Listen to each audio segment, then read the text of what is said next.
Hi, welcome to another video with me. I'm Janet and I'm your host for today. And today we're going to talk a little bit about the different somatic state switch between cptsd and audhd. I am diagnosed with cptsd and I kind of suspect that maybe I have audhd, and so I created this diagram, which I will show you later on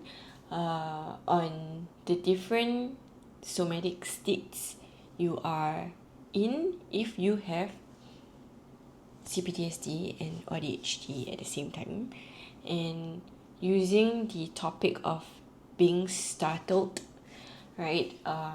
If you have any one of these, if you have cptsd, or if you're autistic or you have ADHD, then you would probably be very familiar with the startling response. And yeah, so basically we're going to go through that, and I'm not sure if this is explained or shared anywhere. This is just basically based on my own experience in trying to understand my own body and trying to see the difference. And when I look deeper into it, just by describing how I feel in different situations, there is really a very big difference in how you actually respond, and basically where this startling response come from. Yeah. So okay, for example, let's say you are at work, okay, and it's in a public space. And in my situation, I used to work in a retail store, right?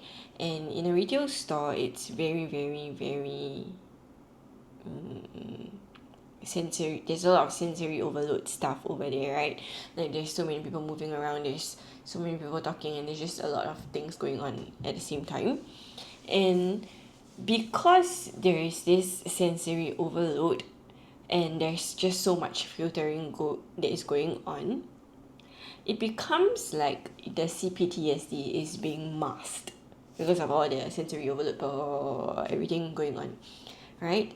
However, if let's say in that situation suddenly there is somebody who scream or shout, or there is a loud sound or something like this, right, the cptsd actually comes in front and kind of like create this adrenaline rush from your gut all the way up to your head, right? Like this extremely fast, like this. And there is this intense fear and terror, like you are in danger kind of feeling that overwhelms you. So in a simplified form, I would say this is a very big difference compared to, let's say, I'm a store manager, right? So I'm inside the office, inside the retail store. And maybe it's slightly quieter because maybe all the staff is outside serving the customers, and I'm just inside doing some roster change or scheduling or something. Some people work and stuff like that. And suddenly maybe one of the part-timer just comes in quietly, and in that sudden, like visually, like there's something that comes in, right, I will get a shock.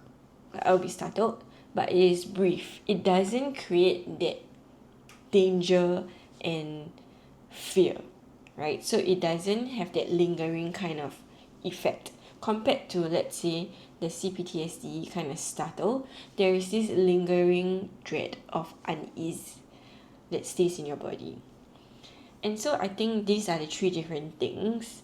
Okay, I forgot about the autistic response. For autism, right, what happens when you are being startled, right? If let's say something is too loud, or the sound is too loud, usually, right, there is this physical like attack inside your body. So there's like this physical pain that is like, it's so loud that it attacks your body. So then that is probably the autistic aspect in terms of the startling response. So if let's say the cptsd startle gets triggered, right, it probably is because of it's exceeding the threshold of maybe like sound, or I think for me it's mostly sound. If it exceeds a certain threshold of sound, I mean volume, right, it really makes me feel like I'm in danger. And that also triggers the autistic part, because it stays in my body as an attack, like like this the vibration, like this, right?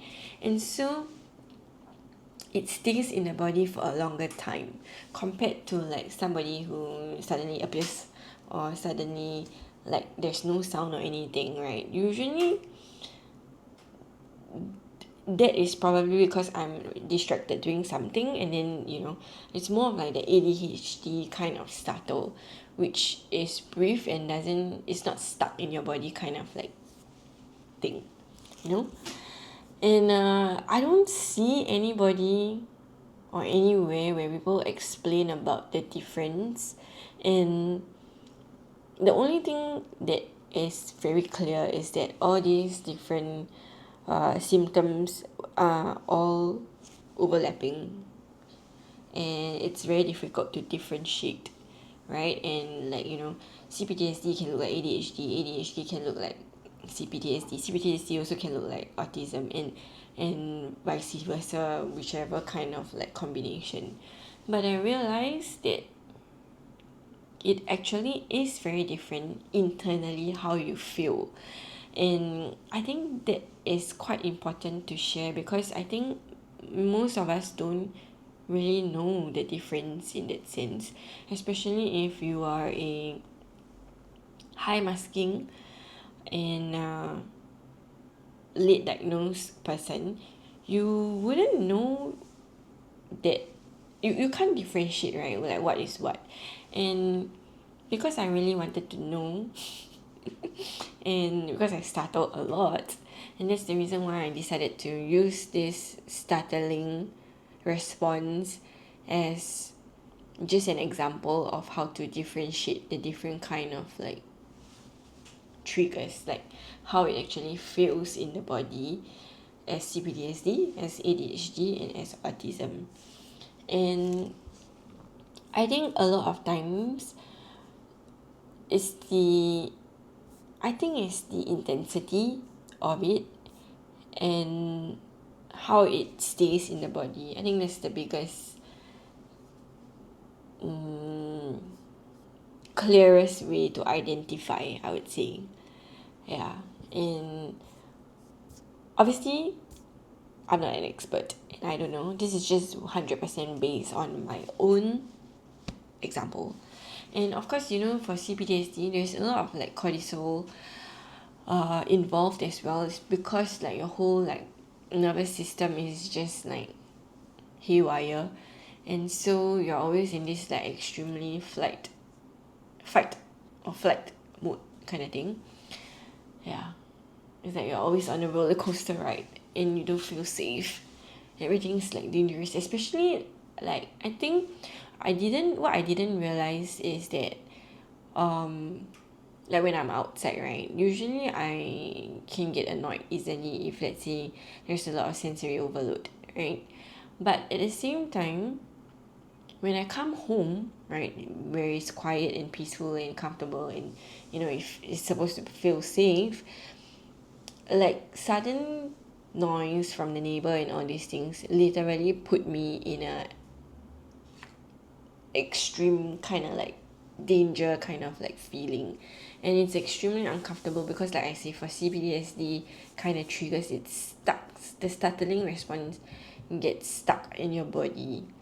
And that's also I think because when everything is quiet, right, your ears become extremely hyper vigilant of every single noise, and you try to make sense of every single noise that is produced, whether it's soft or loud. But of course the loud one will create a even more stronger like on your body, right? But yeah, anyway, this is just my experience, and if you have also realized the difference, and maybe you can share with me as well. Share with me your experience and how you feel internally, because I don't think people actually like explain how you feel inside. They just tell you like, okay, this is are the symptoms that are observed, but not from how it is felt internally. And yeah, this is just my own experience, and I hope it helps you to like also try to figure out what do you feel and how do you feel internally. Yeah, so please share in the comments how you feel, and yeah, I see you in the next video. Thank you for watching. Don't forget to subscribe. Bye bye.